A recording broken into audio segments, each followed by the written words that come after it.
بیدار رہے، اب سو نہیں جانا، نہیں تو سیدھی نہیں ملے گی۔ شیرینی لینا ہے نا، لینا ہے تو بیدار رہنا، نہیں تو بھی سو جانا تو نہیں ملے گی اور کوئی اٹھائے گا بھی نہیں۔ وہ مشکلوں کو بھی مشکل میں ڈال دیتا ہے، کہ وہ مشکلوں کو بھی مشکل میں ڈال دیتا ہے، جو ڈوبا ہوا سورج نکال دیتا ہے، جو ڈوبا ہوا سورج نکال دیتا ہے۔ یہ میرے ماں نے بتایا تھا ہم کو بے چینی میں، یہ میری ماں نے بتایا تھا ہم کو بے چینی میں، نبی کا ذکر تو مصیبت کو ٹال دیتا ہے، نبی کا ذکر تو مصیبت کو ٹال دیتا ہے۔ اب خطاب فرمانے کے لیے حضرت حافظ و قاری باقت حسین قبلہ ان کو دعوت پسند دوں کہ وہ آئے اپنے بہترین انداز میں خطاب فرمائے۔ ان کے آنے سے قبل میں اتنا ضرور کہنا چاہوں گا کہ وہ کوئی اور ہوگا جو اپنا ایمان دے دے گا، وہ کوئی اور ہوگا جو اپنا ایمان دے دے گا، نبی کا چاہنے والا نبی پر جان دے دے گا، نبی کا چاہنے والا نبی پر جان دے دے گا۔ یقین آ جائے گا تم کو تلاوت کر کے تو دیکھو، یقین آ جائے گا تم کو تلاوت کر کے دیکھو، محمد کون ہے اس کا پتہ قرآن دے دے گا، محمد کون ہے اس کا پتہ قرآن دے دے گا۔ آئیے حضرت کا استقبال نعرہ تکبیر اور نعرہ رسالت سے چھاؤں کیا جائے۔ سب لوگ بیداری کا ثبوت دیتے ہوئے نعرہ کا جواب دیجئے۔ نعرہ تکبیر، نعرہ رسالت، سرکار کی آمد، سرکار کی آمد، سردار کی آمد، سردار کی آمد، آقا کی آمد، مولا کی آمد، مولا کی آمد۔ جشن عید میلاد النبی، جشن عید میلاد النبی، حضرت حافظ و قاری رفاقت حسین قبلہ، حضرت حافظ و قاری رفاقت حسین قبلہ، نعرہ تکبیر، نعرہ رسالت، ایسی بیدار رہے۔ برادران اسلام، معزز سامعین کرام، شریف پہ تشریف فرما، معزز مکرم محترم علماء کرام و شورائے اسلام، اسلامی رشتے کی ہماری تمام خواتین اسلام، السلام علیکم ورحمۃ اللہ وبرکاتہ۔ وعلیکم السلام ورحمۃ اللہ وبرکاتہ۔ نحمدہ ونصلی ونسلم علی رسول الکریم، اما بعد، اعوذ باللہ من الشیطان الرجیم، بسم اللہ الرحمن الرحیم، وما ارسلناک الا رحمۃ للعالمین، صدق اللہ العظیم وبلغنا رسولہ النبی الامین المتین المبین الکریم، ونحن على ذلك من الشاہدین والشاکرین والحمد للہ رب العالمین۔ خطبہ مسنونہ کے بعد اس آیت کریمہ کی تلاوت کرنے کا شرف حاصل کیا۔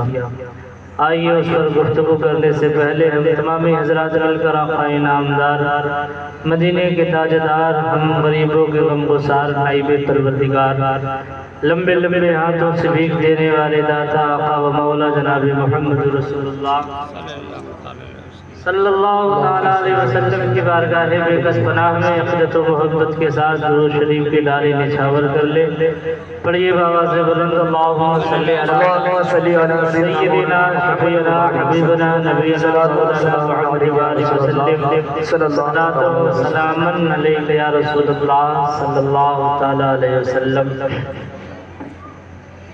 مزاج وقت کا موسم بدل بھی جاتا ہے، مزاج وقت کا موسم بدل بھی جاتا ہے، گھٹا کو چیر کے سورج نکل بھی جاتا ہے، کہ مزاج وقت کا موسم بدل بھی جاتا ہے، گھٹا کو چیر کر سورج نکل بھی جاتا ہے۔ یہ کیسے لوگ ہیں جو خاموش ہو کر بیٹھے ہیں، نبی کے ذکر سے پتھر پگھل بھی جاتا ہے، نبی کے ذکر سے پتھر پگھل بھی جاتا ہے۔ حضرات، آج کی رات، آج کی بات آج کی یاد جو ہے وہ بڑی اہم ہے اور بہت ہی افضل رات یہ ہے، بہتر رات یہ ہے اس مصطفیٰ جان رحمت صلی اللہ علیہ وسلم کی ولادت کی رات ہے، جن کے صدقے میں اللہ نے پوری کائنات کو بنایا ہے۔ اس نبی کی تعریف کرنے کے لیے، اس نبی کا ذکر کرنے کے لیے اللہ تبارک و تعالی بے زبانوں کو بھی زبان عطا کرتا ہے۔ ہر ایک ذرہ کمالات پیغمبر بول دیتا ہے، انسان چپ ہو جائے تو پتھر بول دیتا ہے۔ نبی کا مقام وہ ہے، نبی کا مرتبہ وہ ہے کہ نبی کی تعریف کے لیے، نبی کے ذکر کے لیے، نبی کی بڑائی بیان کرنے کے لیے اللہ کبھی پتھروں کو زبان عطا کرتا ہے، اللہ کبھی سمندروں کو زبان عطا کرتا ہے، لیکن اللہ کبھی درختوں کو زبان عطا کرتا ہے۔ یہ لوگ بھی اپنے زبان سے، اپنے جو ہے آواز سے نبی کی تعریف کرتے ہیں۔ اور اللہ تبارک و تعالیٰ نے سب سے افضل، تمام مخلوقات میں سب سے افضل اللہ نے انسان کو بنایا ہے، تو جو تمام مخلوقات میں سب سے افضل ہے اس کو سب سے زیادہ نبی کی تعریف کرنی چاہیے۔ بہرحال درود شریف پڑھ لیجیے، اللہم صلی علی سیدنا محمد وبارک وسلم، صلو علیہ الصلوۃ والسلام علیک یا رسول صلاۃ و اللہ، سلام علیک یا رسول اللہ صلی اللہ تعالی علیہ وسلم۔ اللہ تبارک و تعالیٰ کی بارگاہ میں دعا ہے کہ اللہ اس محفل نوروار کو اپنی بارگاہ کرم میں قبول فرمائے اور اپنے محبوب کے میلاد کے صدقے طفیل میں اللہ ہمارے اس قصبے میں خوب خوب رحمت و نور کی بارشیں عطا فرمائے۔ اللہ کے رسول سرور کائنات صلی اللہ تعالیٰ علیہ وسلم کو اللہ تبارک و تعالیٰ نے پوری کائنات کے لیے رحمت بنا کر بھیجا ہے۔ تمام طرح کے اعتراضات ہوتے ہیں، یہ نہیں کرنا چاہیے، وہ نہیں کرنا چاہیے، یہ نہیں کرنا چاہیے، وہ نہیں کرنا چاہیے، ایسا صحابہ نے نہیں کیا، ایسا کسی ولی نے نہیں کیا، کسی تابعی نے نہیں کیا، لوگ کرتے ہیں، نہیں کرنا چاہیے۔ فضول خرچی ہے۔ اگر فضول خرچی دیکھا جائے تو انسان کی ساری زندگی فضول خرچی ہے۔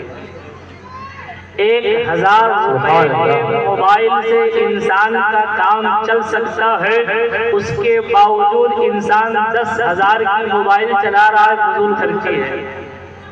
انسان جو ہے پیجامے، لنگی اور کرتے میں انسان کی سطر عورت ہو جائے گی، بدن ڈھک جائے گا، انسان نماز پڑھ سکتا ہے، صدری پہننا فضول خرچی ہے، جبہ پہننا فضول خرچی ہے، اور جو ہے اس کے علاوہ اور جتنے فیشن والی چیزیں سب فضول خرچی ہے۔ انسان ایک جو ہے کھوپڑی بنا کر رہ سکتا ہے، انسان کی زندگی بسر ہو سکتی ہے، عالی شان محل بنانا عالی شان محل بنانا فضول خرچی ہے۔ انسان کے 2 جوڑے کپڑے میں انسان کی زندگی بسر ہو سکتی ہے، انسان نماز پڑھ سکتا ہے، 4، 5، 10 جوڑے کپڑے بنوانا فضول خرچی ہے۔ انسان ان تمام چیزوں کو نہیں دیکھتا، انسان کو یہاں سے اچل گنج کسی ضرورت کے لیے جانا ہے، انسان سائیکل سے جا سکتا ہے، ضرورت پوری کر سکتا ہے، موٹر سائیکل استعمال کرنا فضول خرچی ہے۔ موٹر سائیکل استعمال کرنا فضول خرچی ہے۔ اگر انسان جو ہے ربیع الاول شریف پہ حضور کی یاد میں، حضور کی محبت میں اگر عاشقان رسول اتنے سارے کروڑوں روپے، لاکھوں روپے نبی کے آمد کے نام پہ لگا دیتے ہیں، ایک بے ایمان طبقہ کون کھڑا ہو جاتا؟ فضول خرچی ہے۔ انسان اپنے آپ کو نہیں دیکھتا کہ انسان تو مکمل فضول خرچی ہے، انسان کو پورا مکمل فضول خرچی ہے۔ انسان جو ہے 50 روپے کی چپل پہن کر چل سکتا ہے، 10,000 روپے کا جوتا پہننا یہ بھی فضول خرچی۔ اگر دیکھا جائے فضول خرچی تو انسان کی پوری زندگی فضول خرچی ہے۔ اللہ تبارک و تعالی ہدایت عطا فرمائے عقل سلیم عطا فرمائے اور نبی سے محبت کرنے کی اللہ توفیق عطا فرمائے۔ آمین۔ کہ ضیا ملتی ہے دنیا کو نبی کے روح انور سے۔ بے شک لوگ حضور کی برابری کی بات کرتے ہیں، لوگ حضور سرور کائنات صلی اللہ علیہ وسلم کے جو ہے برابری کی بات کرتے، حضور کی بات کرتے ہیں۔ حضور سرور کائنات صلی اللہ علیہ وسلم کا مقام و مرتبہ تو اتنا بلند و بالا ہے کہ جو جبریل حضور کی بارگاہ میں آتے تھے وہ حضور کا مرتبہ نہ سمجھ سکے، تو ہم اور آپ کیا چیز ہیں؟ ضیا کے معنی ہوتی ہے روشنی کے، کہ ضیا ملتی ہے دنیا کو نبی کے روح انور سے، ضیا ملتی ہے دنیا کو نبی کے روح انور سے، اور ہوا روشن زمانہ آمد محبوب داور سے۔ سبحان اللہ۔ کہ ہوا روشن زمانہ آمد محبوب داور سے۔ لوگ حضور کی برابری کی بات کرتے ہیں، لوگ حضور کے پسینے کا مقابلہ نہیں کر سکتے، حضور کی برابری تو دور کی بات ہے۔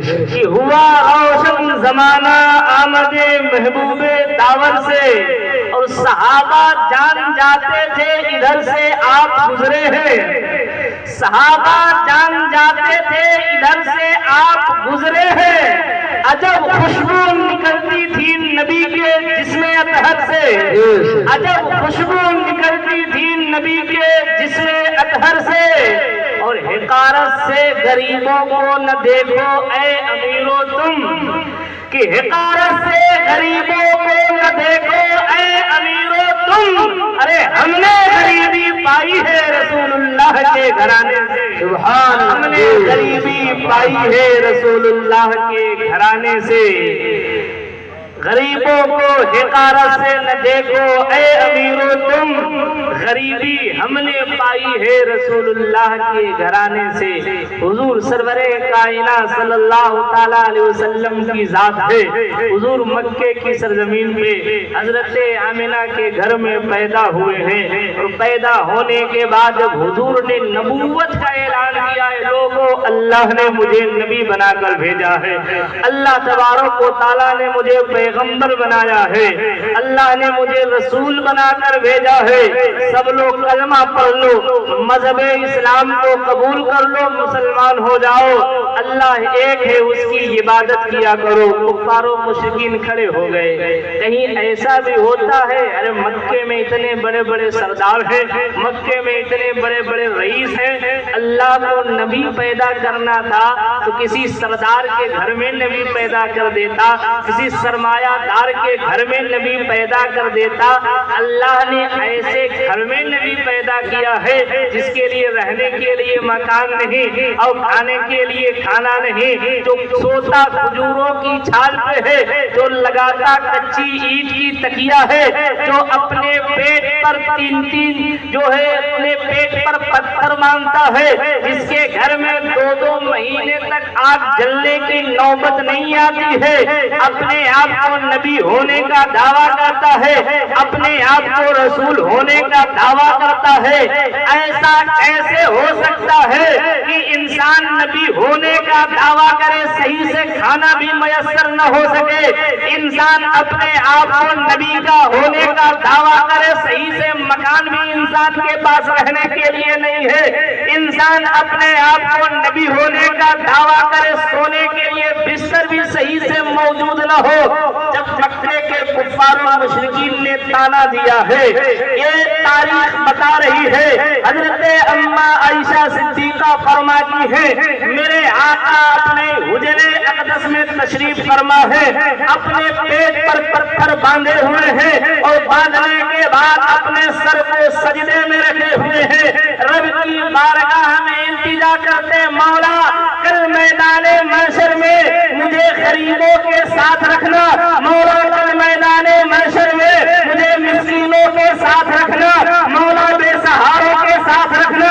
مولا لاچاروں کے ساتھ رکھنا، مولا یتیموں کے ساتھ رکھنا، مولا غریبوں کے ساتھ رکھنا۔ حضرت عائشہ صدیقہ فرماتی ہے یا رسول اللہ آپ تو پوری کائنات کے مالک و مختار ہے، آپ تو نبیوں کے سردار ہے، پوری کائنات کے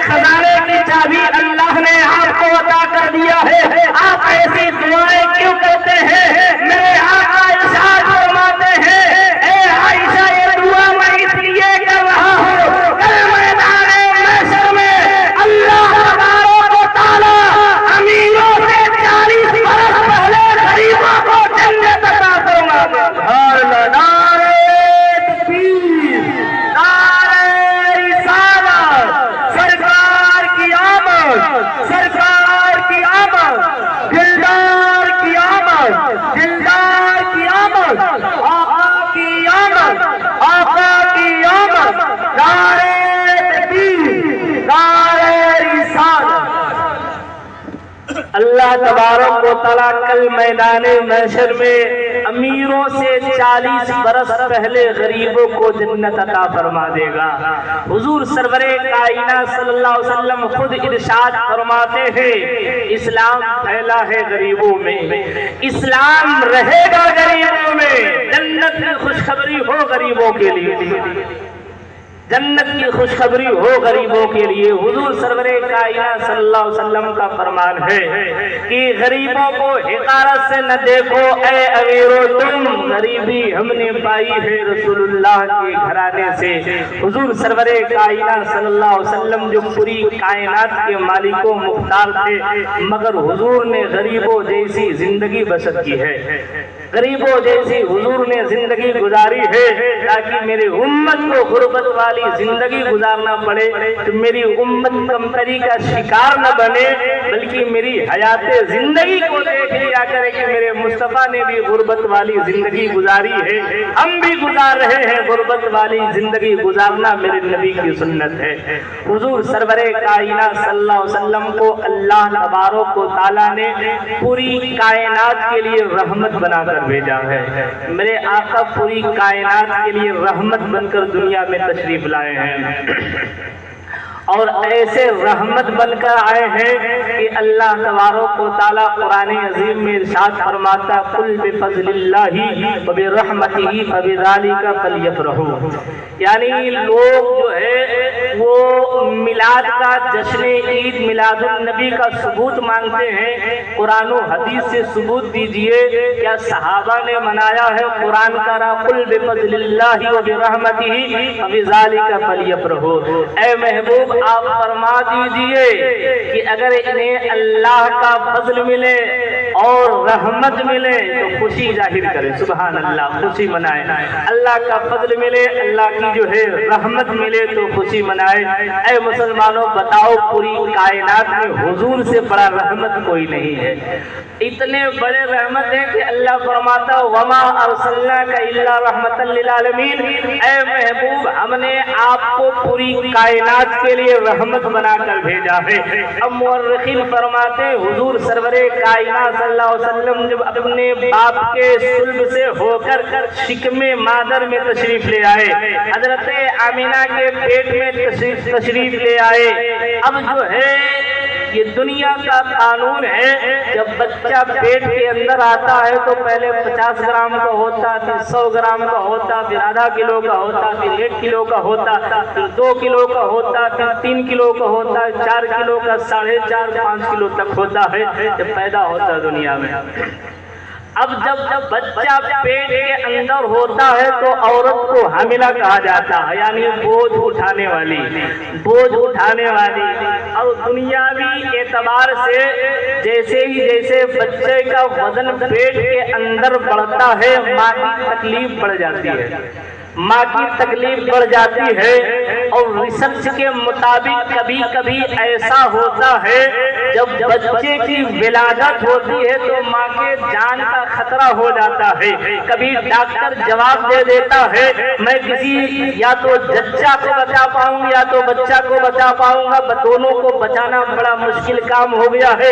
اتنی زیادہ تکلیف ہوتی ہے، اتنی زیادہ دقت ہوتی، اتنی زیادہ پریشانی ہوتی ہے۔ جب پورے 9 مہینے ہو جاتے ہیں، ولادت کا ٹائم جب قریب آتا ہے تو ماں کو بہت زیادہ تکلیف ہوتی، ہر کام میں تکلیف ہوتی ہے، چلنے میں بھی تکلیف، بیٹھنے میں بھی تکلیف، لیٹنے میں بھی تکلیف، ہر کام میں تکلیف ہوتی ہے۔ اے مسلمانوں اپنے دل پہ ہاتھ رکھ کے بتاؤ 9 مہینے ماں تمہیں اپنے پیٹ میں رکھتی ہے اور رکھنے کے بعد نہ جانے کتنے دقتوں کتنے مصیبتوں کا سامنا کرنا پڑتا ہے۔ وہی ماں اتنی زیادہ تکلیف اٹھانے کے بعد جب تمہیں جنم دیتی ہے، مورخین یہ بھی لکھتے ہیں ماں کو اتنی زیادہ تکلیف ہوتی، ماں چاہے نابود ہو جائے مگر یہ ماں کی ممتا ہے، ماں کی محبت ہے۔ اتنی زیادہ تکلیف برداشت کرنے کے باوجود تمہیں جنم دیتی ہے۔ کتنا بد نصیب بیٹا وہ ہوتا ہے، کتنا نالائق بیٹا وہ ہوتا ہے جو جوانی کی دہلیز پہ قدم رکھنے کے بعد اسی ماں کو گالیاں دیتا ہے، اسی ماں کو برا بھلا کہتا ہے، اسی ماں کو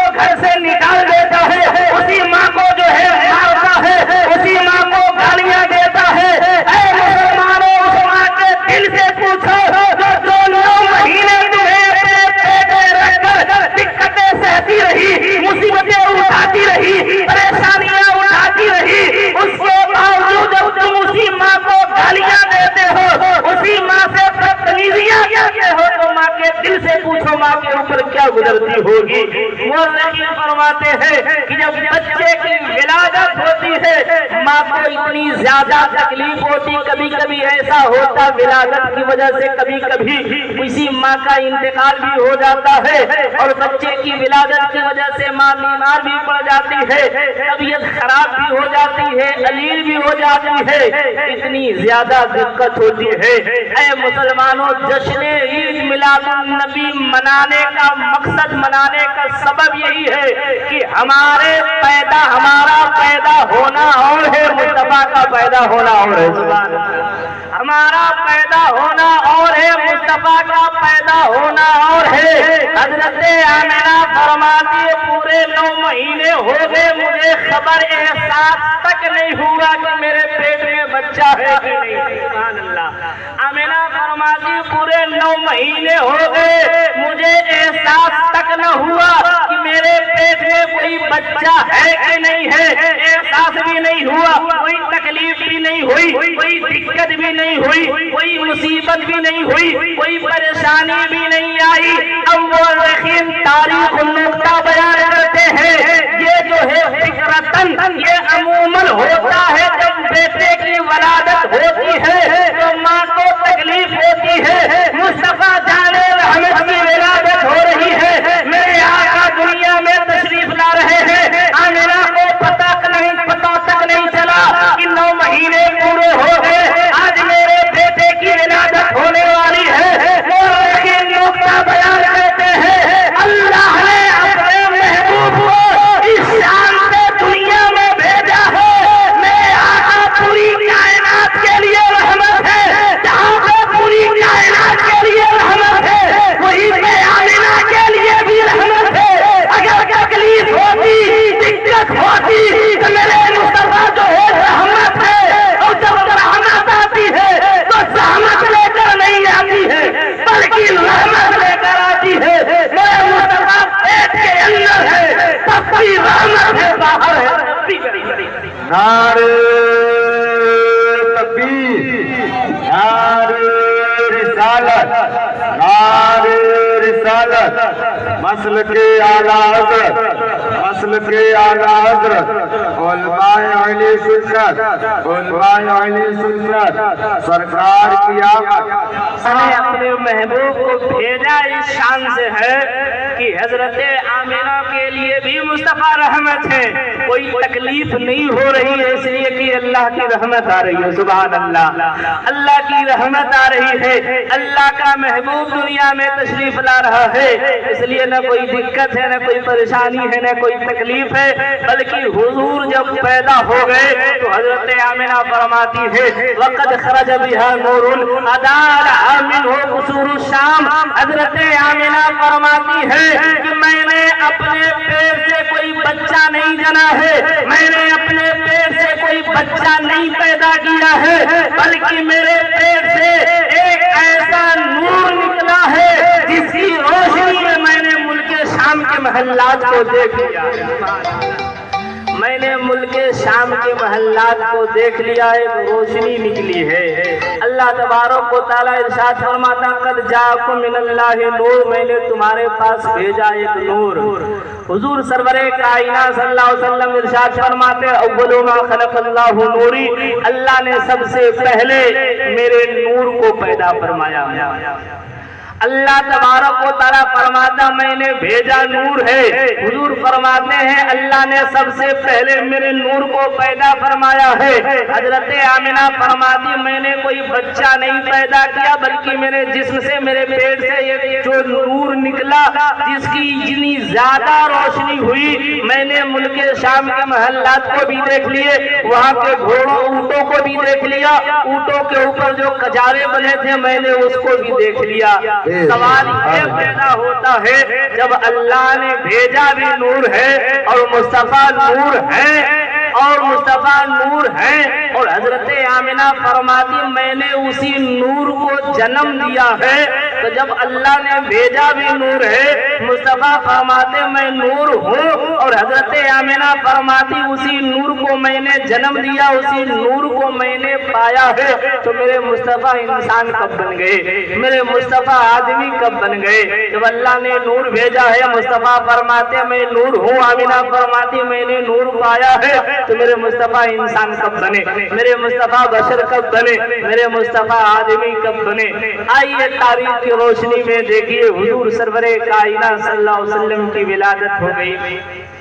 حضور سرور کائنات صلی اللہ علیہ وسلم دنیا میں تشریف لے آئے، اور لانے کے بعد جب بڑے ہو گئے، بڑے ہونے کے بعد جب چلنے لگے، قدم قدم جب چلنے لگے، تو حضرت آمنہ، حضرت حلیمہ رضی اللہ تعالیٰ عنہا، جن کے ہاں حضور پرورش پا رہے تھے، ان کی بکریاں تھی، جنگل میں ان کے بچے چرانے جاتے تھے، حضور بھی تشریف لے گئے چرانے کے لیے۔ جب حضور سرور کائنات صلی اللہ علیہ وسلم تشریف لے گئے، تو حضور سرور کائنات صلی اللہ علیہ وسلم کو اللہ تبارک و تعالیٰ کی جانب سے دو فرشتے آئے، حضور کو جنگل سے اٹھا لیا، اٹھانے کے بعد ایک چٹان پہ لٹا دیا، اور لٹانے کے بعد سینے کو جو ہے چاک کر دیا، چیر دیا، اس میں سے کچھ نکالا، نکالنے کے بعد اس کو دھولا، صاف کیا، پھر اسی میں رکھ دیا، اس کو سل دیا۔ الغرض حضور سرور کائنات صلی اللہ علیہ وسلم جب بکریاں چرانے کے لیے جنگل میں جا رہے تھے، تو اللہ تبارک و تعالیٰ عرش اعظم پہ فرشتوں سے کہتا، فرشتوں دیکھو کتنے ناز و ادا کے ساتھ میرا محبوب بکریاں چرانے جنگل جا رہا ہے، دیکھو کتنے ناز و ادا کے ساتھ، کتنے جو ہے وقار کے ساتھ، کتنے شان و شوکت کے ساتھ میرا محبوب بکریاں چرانے جنگل میں جا رہا ہے۔ فرشتے اعتراض کرتے ہیں، مولا اتنا چھوٹا سا بچہ ہے، ننھی سی عمر ہے، تو نے کون سی خوبی بچے کے اندر دیکھی ہے جس کے بنا پہ تو اسے اپنا محبوب کہہ رہا ہے؟ اللہ فرماتا فرشتوں دیکھنا چاہتے ہو؟ فرشتے کہتے ہاں بار اعلان دیکھنا چاہتے ہیں۔ اللہ تبارک و تعالیٰ نے کہا ٹھیک ہے، آپریشن کا سامان لے لو، آپریشن کا آلہ لے لو، اوزار لے لو، چلے جاؤ دیکھ آؤ۔ حضور سرور کائنات صلی اللہ علیہ وسلم کو فرشتوں نے جنگل سے اٹھایا، ایک چٹان پہ لٹا دیا، لٹانے کے بعد سینے کو چاک کر دیا۔ سینے کو چاک کرنے کے بعد فرشتے جو ہے کشمکش میں ہیں، کبھی فرشتے حضور کے سینے کی طرف، کبھی آسمان کی طرف، کبھی حضور کا سینہ دیکھتے، کبھی آسمان کو دیکھتے۔ وہ حضور کا سینہ جس کے بارے میں اللہ فرماتا لم نشرح لک صدرک، کبھی حضور کا سینہ دیکھ رہے ہیں، کبھی عرش اعظم کی طرف نگاہ اٹھا رہے ہیں۔ اللہ تبارک و تعالیٰ ارشاد فرماتا فرشتوں کیا معاملہ ہے؟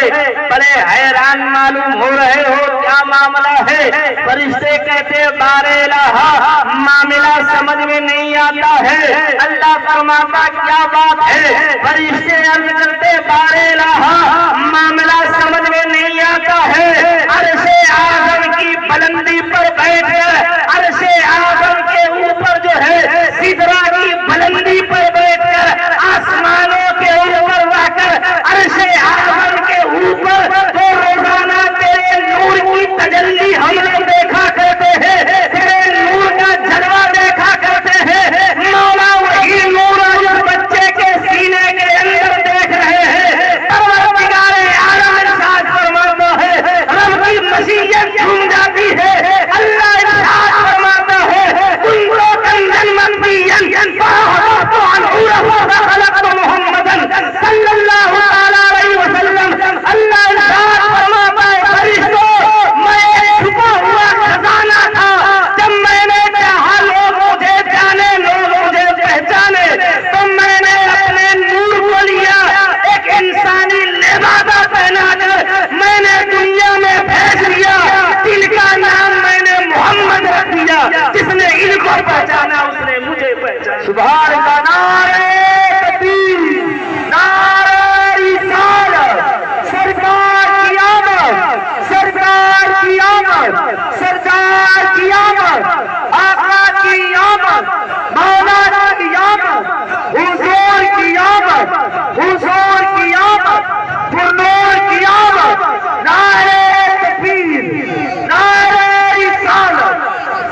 سبحان اللہ بیش اللہ فرماتا میں نے اپنے نور کو ایک انسانی لبادہ پہنا کر دنیا میں بھیج دیا، جن کا نام میں نے محمد رکھ دیا۔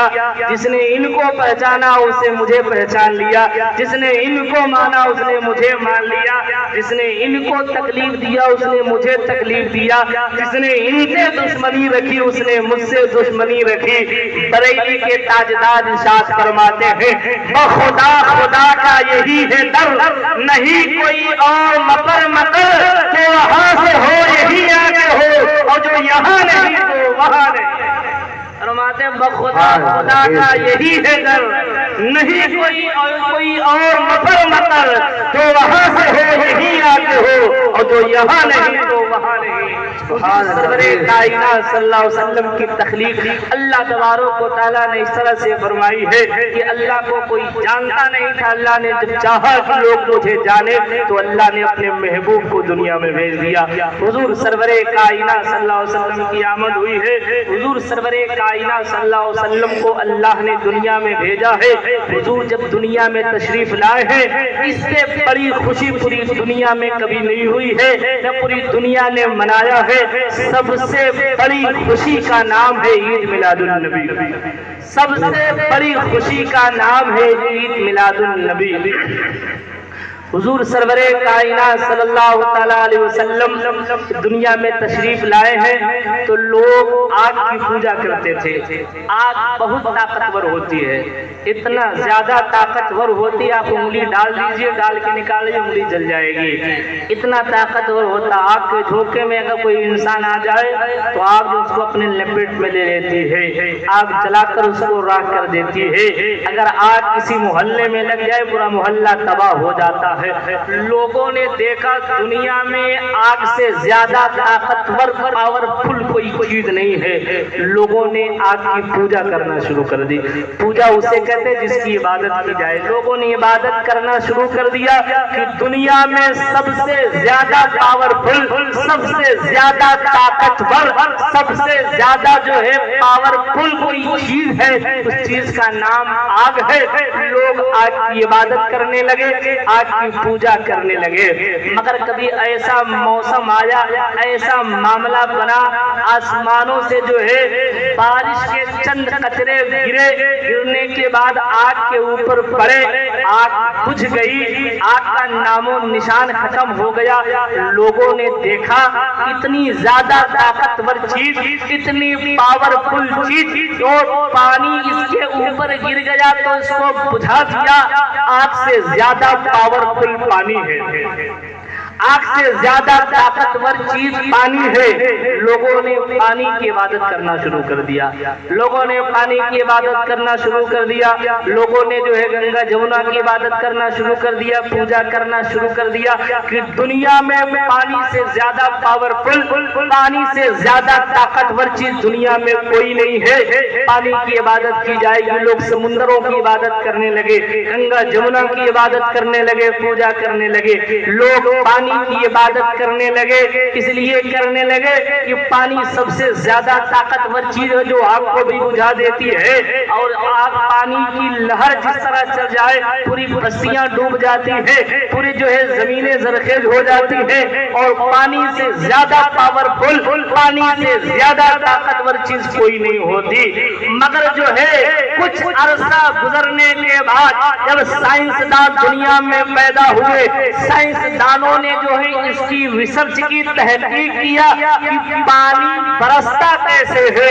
جب سائنسدانوں نے تحقیق کی تو سائنسدانوں کا کہنا ہے پانی برستا ایسے ہے کہ سورج کی جو کرنیں ہوتی ہیں، سورج کی کرنیں پانی کے اوپر آتی ہیں، آنے کے بعد جو ہے پانی کو اڑا کر لے جاتی ہیں، وہ بادل کا شکل دیتی ہے، بادل کی شکل دینے کے بعد پانی برستا ہے، برسات ہوتی ہے، پانی گرتا ہے۔ یعنی یہ کمال پانی برسانے کا کمال جو ہے وہ سورج کا ہے، یعنی سورج کی کرنیں جو ہے، سورج کی شعائیں جو ہیں وہ آتی ہیں سمندر پہ اور پانی کو لے جاتی بھاپ بنا کر، اور بادل کی شکل دے کر پانی کو برسا دیتی ہے۔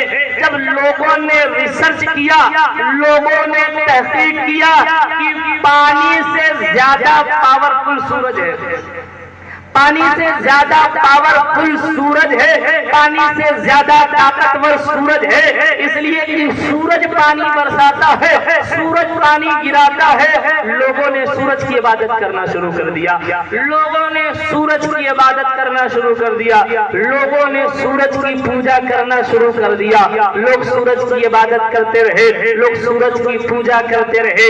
اسی دنیا میں سرکار سیدنا عمر فاروق اعظم کے دور میں جب سرکار سیدنا عمر فاروق اعظم نے مصر کو فتح کیا اور مصر جب فتح ہو گیا تو لوگ پانی کی پوجا کرتے تھے، پانی کی عبادت کرتے تھے، دریائے نیل سوکھ جاتا تھا، پوجا کے طور پہ عبادت کے طور پہ ایک جوان خوبصورت لڑکی کو جو ہے پوجا کے نام پہ بھیٹ چڑھایا جاتا تھا۔ جب عمر فاروق اعظم کا دور خلافت آیا اور جب جو مصر میں جو دریائے نیل کی پوجا کے لیے لڑکی کو بھیٹ چڑھانے کے لیے لایا گیا، سرکار سیدنا عمر فاروق اعظم کو خبر بھیجی گئی۔ عمر فاروق اعظم ارشاد فرماتے ہیں شریعت اسلام اس رسم کی اجازت نہیں دیتی ہے۔ عمر فاروق اعظم نے یہ خط لکھا اور لکھنے کے بعد دریائے نیل کے حوالے کر دیا۔ عمر فاروق اعظم فرماتے ہیں اے دریائے نیل، میرا نام عمر ابن خطاب ہے،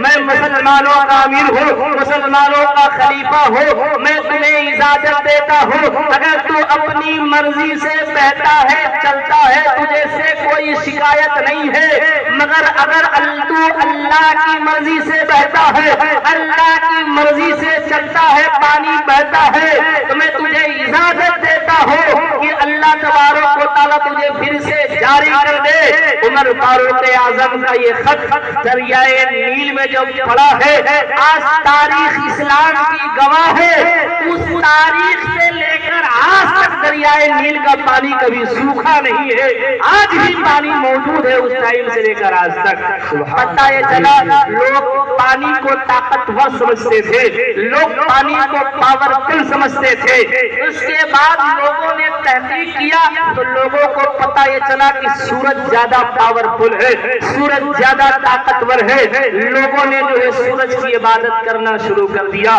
مگر مسلمانوں کو مان جاؤ اسی دنیا گیتی پہ 571 عیسوی میں مکے کی سرزمین پہ آمینہ کے گھر میں جب ہمارے آپ کے نبی تشریف لائے ہیں، میرے آقا دنیا میں تشریف لائے ہیں اور لانے کے بعد میرے آقا نے نبوت کا اعلان کیا ہے اور مقام صحابہ کی سرزمین پہ مولا کائنات کی نماز قضا ہونے کے وقت میں اللہ تبارک و تعالیٰ کے حکم سے میرے آقا نے اپنے انگلی کا اشارہ کر کے ڈوبے ہوئے سورج کو باہر نکال دیا ہے۔ دنیا جسے طاقتور مانتی تھی، دنیا جسے پاورفل مانتی تھی، دنیا جس کی عبادت کر رہی تھی، میرے آقا نے انگلی کا اشارہ کیا اور ڈوبا ہوا سورج باہر آ گیا۔ دنیا کہنے میں مجبور ہو گئی اگر دنیا میں سب سے زیادہ طاقتور،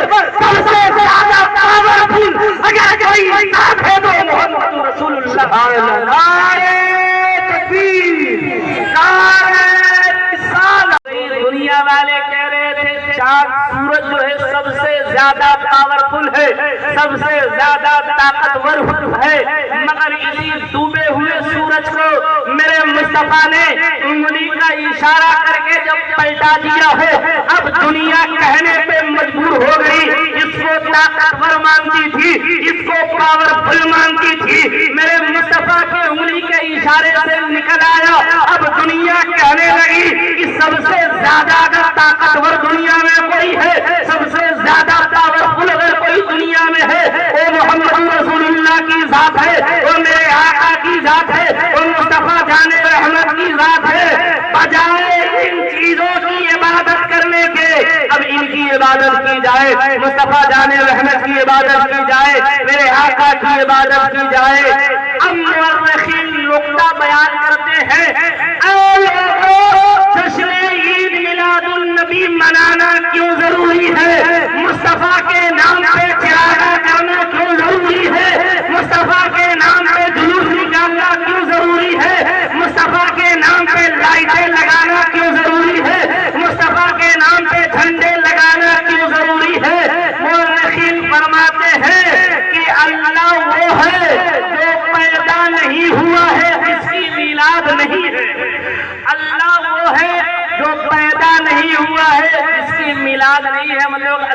کی میلاد نہیں رسول اللہ کی میلاد مناتے ہیں، ہم لوگ حضور کی میلاد مناتے ہیں، ہم لوگ آقا کی میلاد مناتے ہیں، آقا کے نام کا جلوس نکالتے ہیں، آقا کے نام کا جھنڈا لگاتے ہیں۔ ہم لوگ جو ہے اللہ کا میلاد نہیں مناتے ہیں، اللہ کے نام کا جلوس نہیں نکالتے ہیں، بلکہ حضور کا میلاد مناتے ہیں، حضور کے نام کا جلوس نکالتے ہیں۔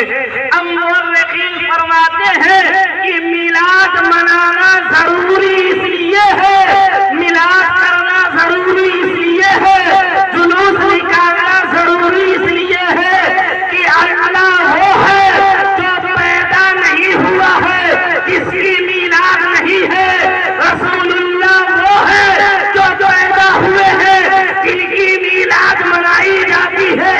مصطفیٰ جان رحمت کے موجودے کو دیکھ کر مصطفیٰ جان رحمت کو لوگ اگر کل سمجھ گئے ان کی عبادت نہ کرنے لگے، مصطفیٰ کے نام کا میلاد مناؤ تاکہ لوگوں کو پتہ چل جائے جو پیدا ہوتا ہے وہ خدا نہیں ہوتا، جو پیدا نہیں ہوتا وہ خدا۔ نعرہ تکبیر، نعرہ رسالت، نعرہ رسالت، مسلک اعلیٰ حضرت، مسلک اعلیٰ حضرت، آقا کی آمد، آقا کی آمد، طه کی آمد، یاسین کی آمد، مدنی کی آمد، نعرہ تکبیر، نعرہ رسالت۔ تو میلاد منانا ضروری اس لیے ہے تاکہ لوگ حضور کو خدا نہ سمجھے، لوگ حضور کی عبادت نہ سمجھے، لوگوں کو معلوم ہو جائے میلاد اس کی منائی جاتی ہے جو پیدا ہوتا ہے، میلاد جلوس اس کا نکالا جاتا ہے جو پیدا ہوتا ہے۔